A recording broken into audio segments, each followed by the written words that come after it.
Hello guys, welcome sa aking YouTube channel. Ang date ngayon ay September 12, 2024. So bibigyan ko kayo ng update tungkol sa aking Wealthsimple account. So i-open natin ang Wealthsimple account ko.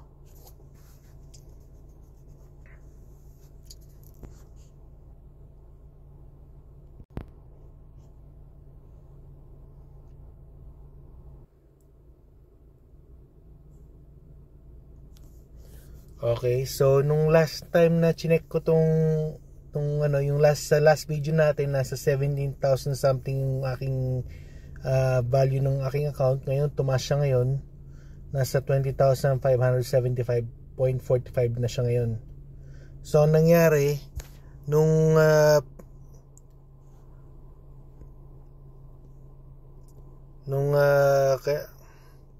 September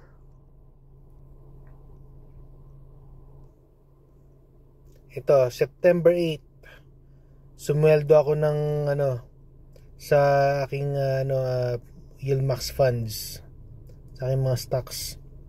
Sa AMC nakatanggap ako ng $3.28 sa aking dividend. Sa Misty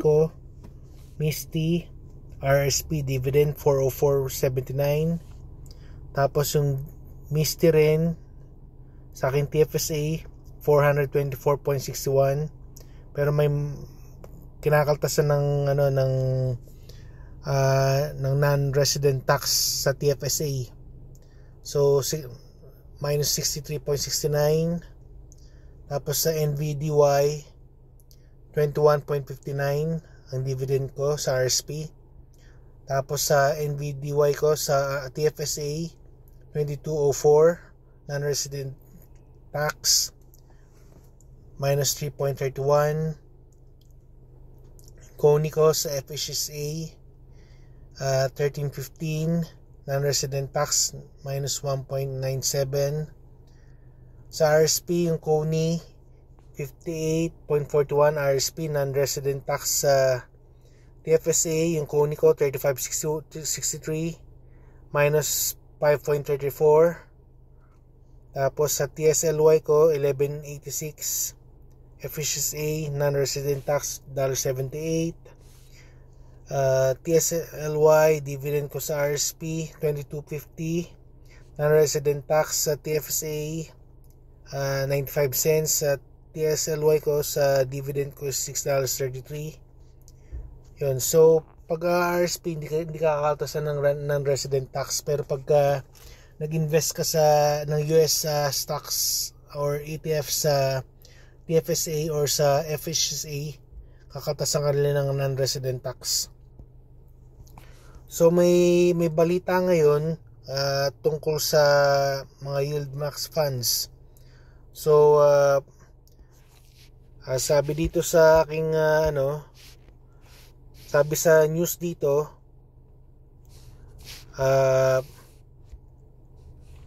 magbabago ngayon ang distribution schedule ng Yieldmax funds.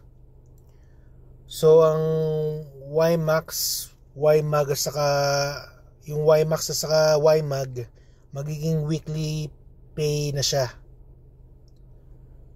Tapos ang nangyari, di ba nung dati yung second week is lahat ng Yieldmax funds is second week, halos lahat. Pero ngayon, ginrupo na nila ngayon. So sa first week, yan Group A, TSLY. Tapos sa Crash, GUI, YBIT, OWARC, SOMO, SNOY, TSMY. First week yan. Second week, NVDY, DIPS, FBY, GDXY, BABO, JPMO, and MERNI.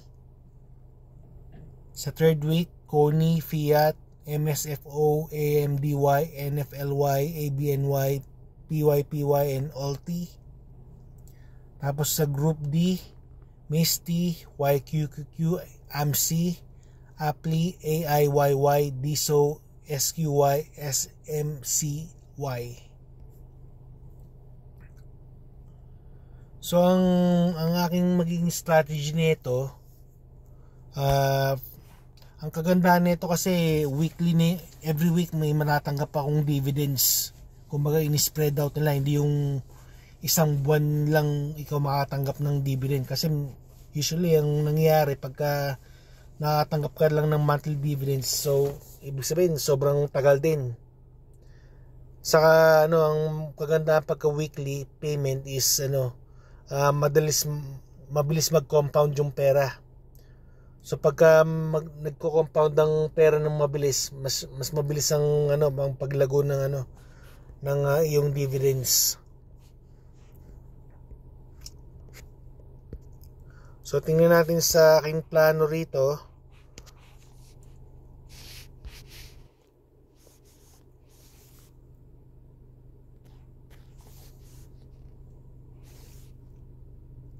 Pakita ko sa inyo yung aking plano kung anong gagawin ko. Yan So sa week 1 ko, meron akong TSLY. Oo nga pala.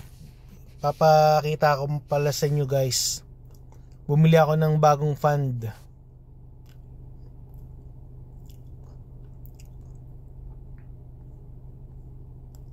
Bumili ako ng 5 shares ng IWMY, which is 179.25. Tapos sa RSP rin, bumili rin ako ng